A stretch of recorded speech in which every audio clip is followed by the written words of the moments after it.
मुगल दौर का ज़माना था। इसी शहर में दो मशहूर ताजर रहते थे।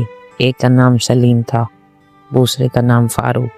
दोनों दौलतमंद भी थे और बाअसर भी, मगर एक ज़मीन के टुकड़े ने दोनों को आमने सामने ला खड़ा किया। ये ज़मीन शहर के किनारे थी, जहाँ खेती भी होती थी और तिजारत का रास्ता भी गुजरता था।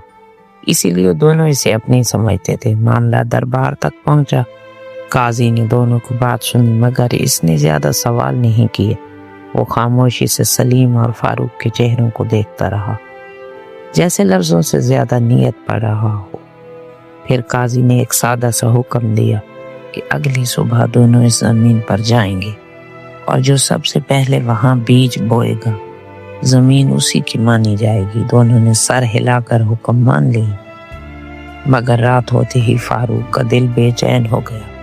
उसे डर था कि कहीं सलीम उससे आगे न निकल जाए।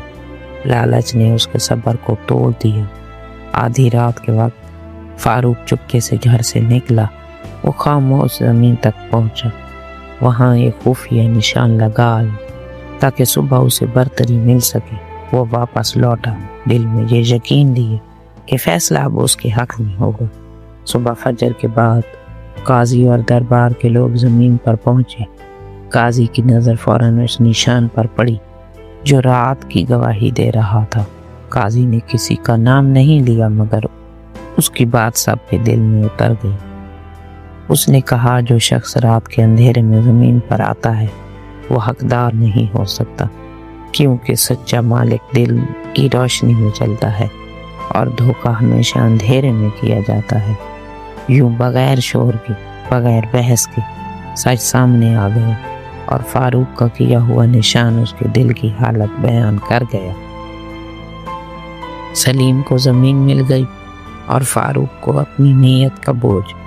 जो अंधेरे में रास्ता ढूंढे वो रोशनी में हक का दावा नहीं कर सकता। सच दिन की तरह साफ होता है और धोखा रात की तरह छुप कर आता है।